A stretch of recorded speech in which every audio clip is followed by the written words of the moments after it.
Welcome to Wonder Garden. Many people cut off the stems after their orchids finish blooming, but if you know how, those seemingly useless stems can become new sources of life for your orchids with just a bit of patience and the right method. And the special thing here is, I won't use chemical root stimulants, only natural ingredients. Have you ever tried propagating from old flower stems? Stay until the end of today's video, and I'll guide you through each step in detail. Let's get started. This orchid was a gift for my 25th birthday. So, to me, it's not just a pot of orchids, it's also a beautiful memory. After weeks of vibrant blooming, the plant has now finished flowering. The last petals have just fallen, leaving a flower stem still attached to the plant. Many people would throw it away, or simply water daily and leave it, hoping it might bloom again.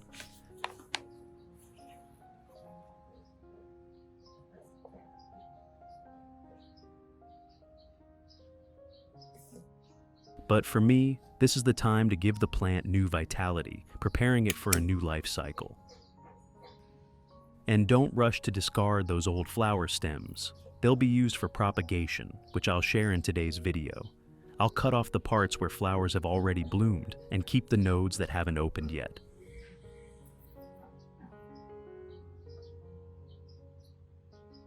New plants will grow from these nodes.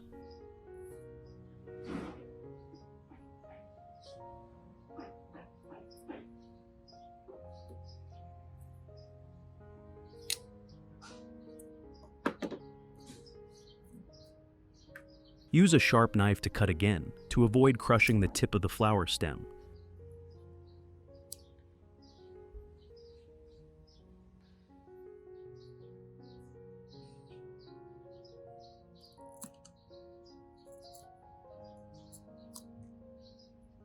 This angle cut will absorb water, providing moisture for the entire stem.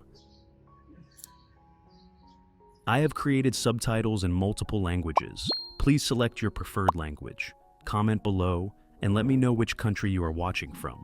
It's amazing that we can connect from all around the world. I'll use candle wax to coat the top end, preventing bacteria from entering and causing stem rot.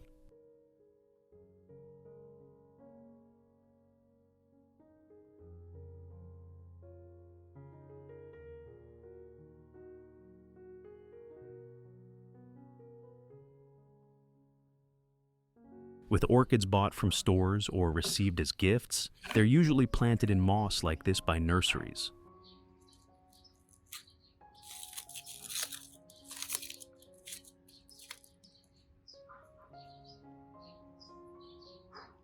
So, the first step I'll do is remove all this old moss. Moss retains moisture very well, especially during transport and display.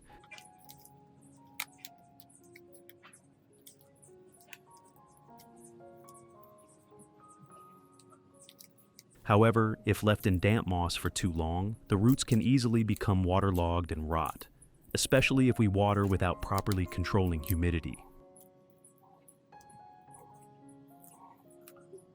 This is an important step to start a new care phase in a more suitable environment, helping the plant stay healthy and ready for the next bloom. After removing all the moss, we can now clearly see the entire root system of the orchid.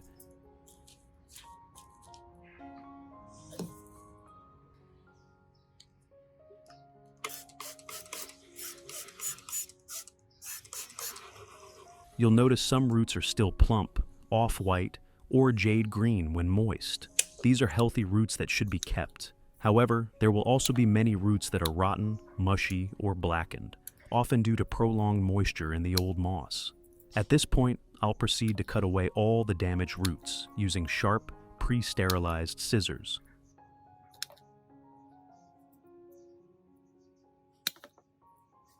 Removing rotten roots not only makes the plant lighter, but also prevents the spread of fungi and bacteria, allowing new roots to grow healthier later.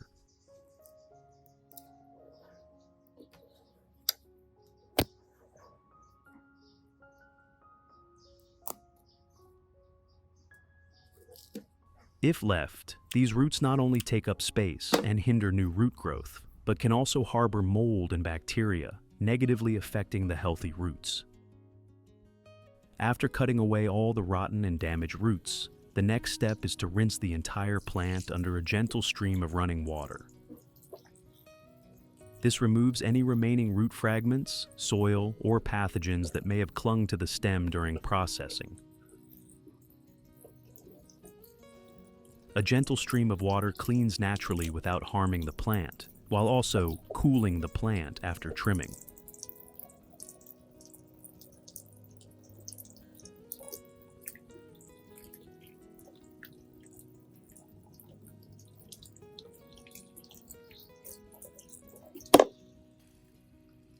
After rinsing, I'll let the plant drain completely in a shaded, cool, airy spot before soaking it in a recovery solution. Use cinnamon powder to apply as an antiseptic to the cut flower stem.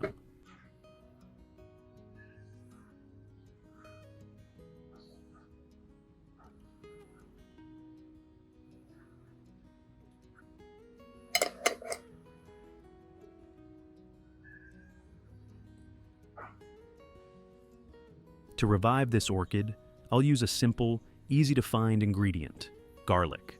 Garlic isn't just a familiar kitchen spice. It's also known as a highly effective natural antibiotic for plants. For today's method, I'll use 3 garlic cloves like this, lightly crushed to release the active compounds inside.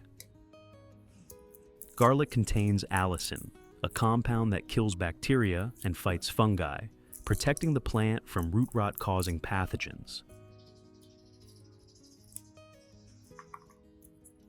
Additionally, garlic stimulates the growth of young roots, supporting the plant during the recovery phase after trimming.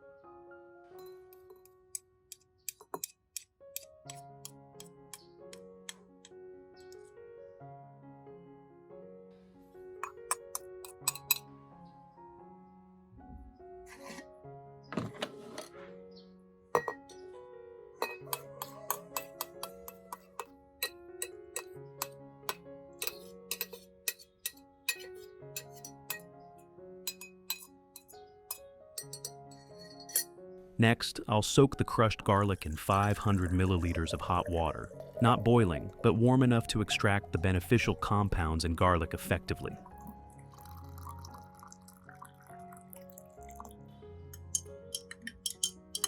I'll cover it and let it sit for about 1 hour to allow compounds like allicin to dissolve into the water. This soaking method is simple yet highly effective, preserving garlic's natural antibacterial properties without needing to blend or filter. After 1 hour,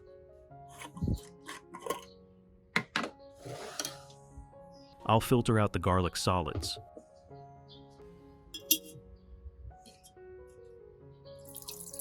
Keeping only the clear liquid to dilute and use for soaking the orchid's roots.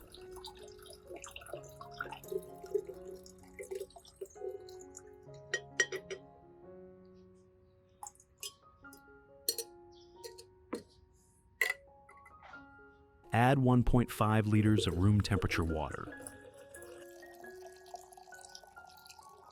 I'll use this solution to revive the freshly trimmed orchid. Place the base in a cup, then soak the entire root system in this garlic solution for 20 minutes.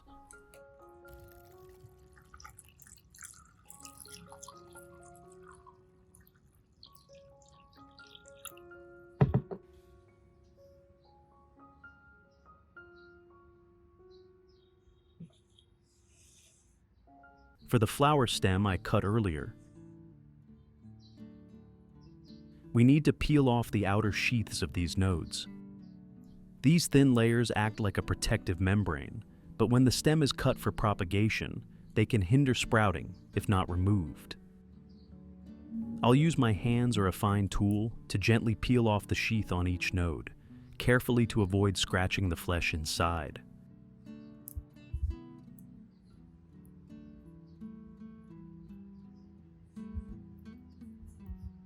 After peeling, the nodes are more exposed and ready to absorb nutrients.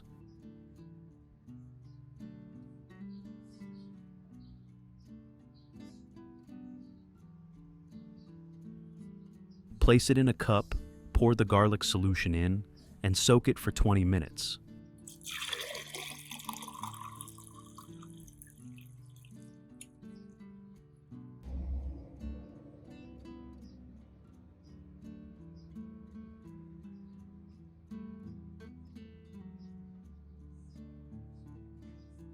While waiting for the orchid's base to soak in the garlic solution, I'll use this time to care for the plant's leaves.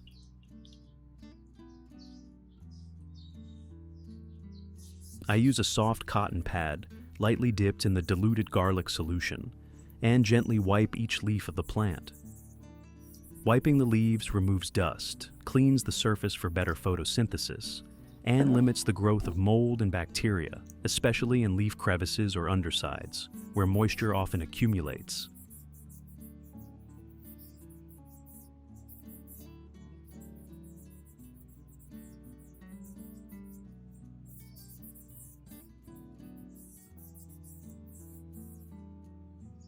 Additionally, the natural compounds in the solution help disinfect and soothe the leaves, ideal for a plant that's just gone through processing and recovery. I'll wipe both the top and underside of the leaves, moving gently to avoid damaging the thin outer epidermis.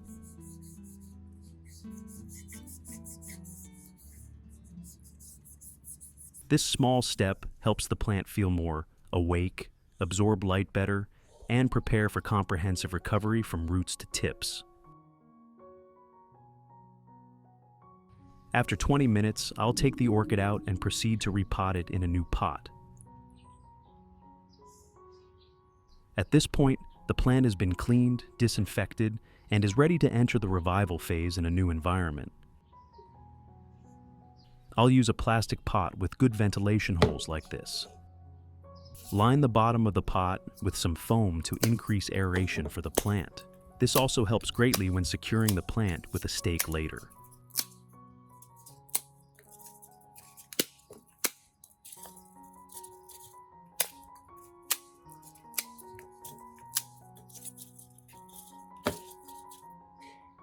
I'll use pine bark as the medium for the orchid today.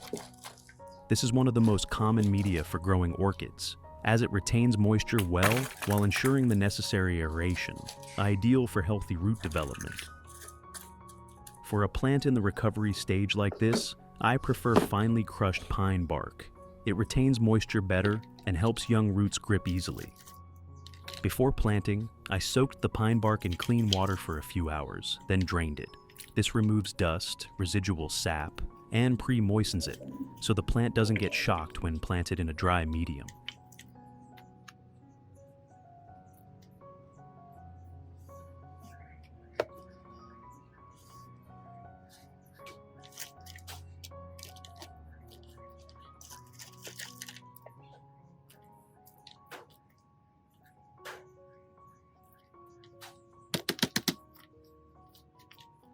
After placing the base in the pot and covering it with pine bark, I'll insert a small stake through the center to secure the orchid. With foam at the bottom, staking like this keeps the plant very stable.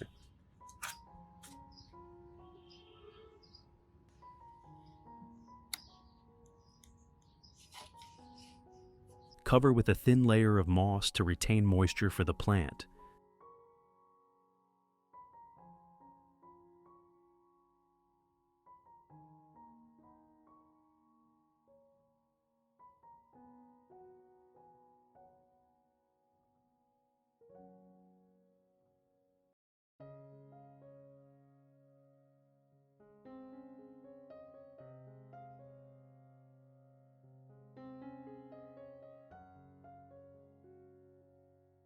Then, I'll place the pot in a cool, airy spot with soft light, not watering immediately to give the plant time to adjust to the new environment and let the cuts dry naturally. This stage is critical. We need to be patient and keep the environment stable for new roots to develop. For the flower stem, I'll create a mini nursery for the plant.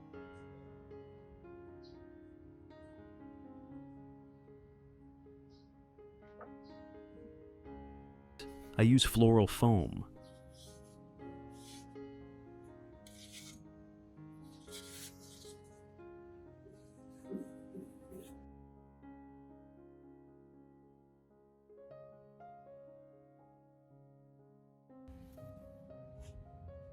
Cut into a circle to fit this plastic cup.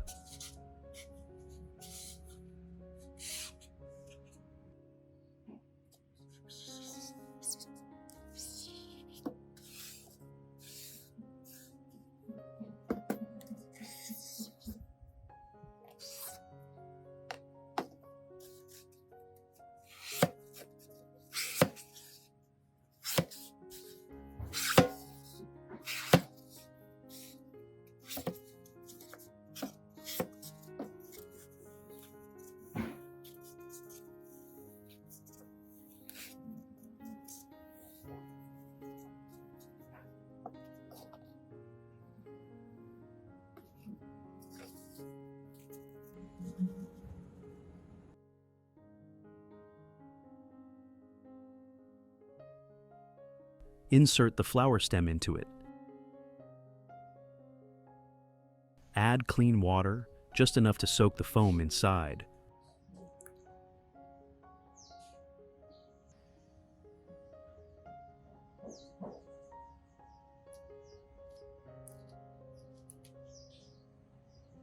On regular days, simply mist to provide humidity, encouraging the dormant nodes to sprout new plantlets quickly. Cover with another plastic cup.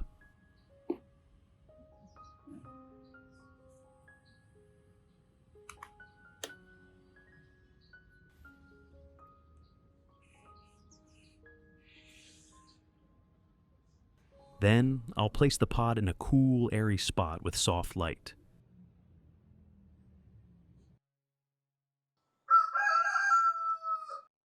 After 3 weeks,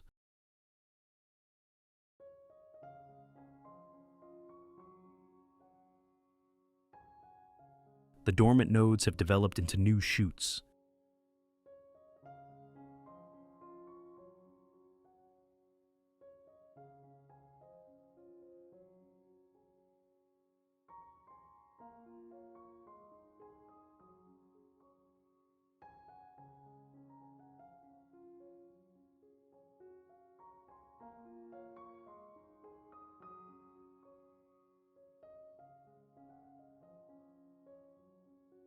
They're still small and quite weak, so I'll leave them for a bit longer until they're ready to be planted outdoors.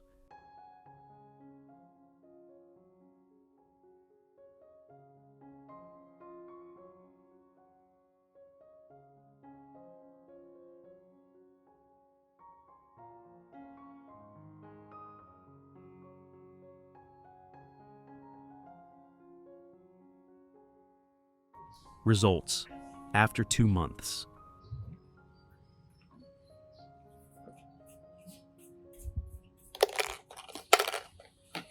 The young shoots on the orchid stem have developed into sturdy plantlets. This is a fantastic sign that the orchid has overcome its challenging phase and is recovering strongly. These lush green shoots are proof that patience and proper care yield wonderful results. The roots have also grown long and healthy, helping the orchid grip the medium later, preparing for the next growth stage.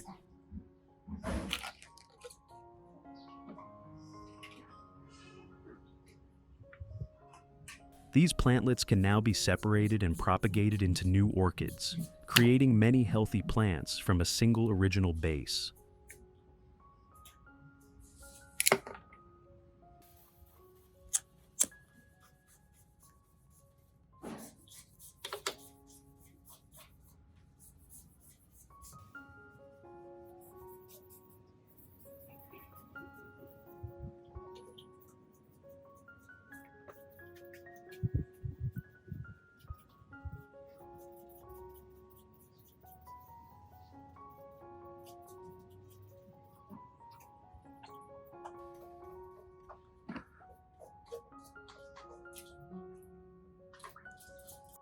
I'll still repot these orchids with pine bark, covering the surface with a thin layer of moss to avoid damaging the still tender plants.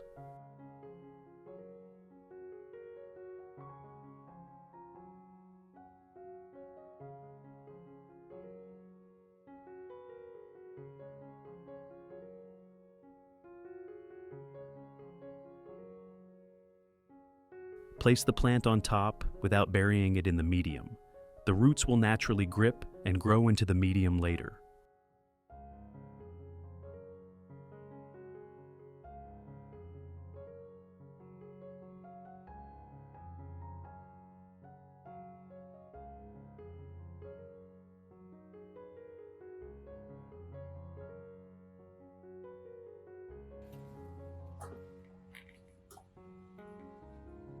Now you can care for them like regular plants, keeping the medium moist and providing soft light for the plantlets to grow stronger.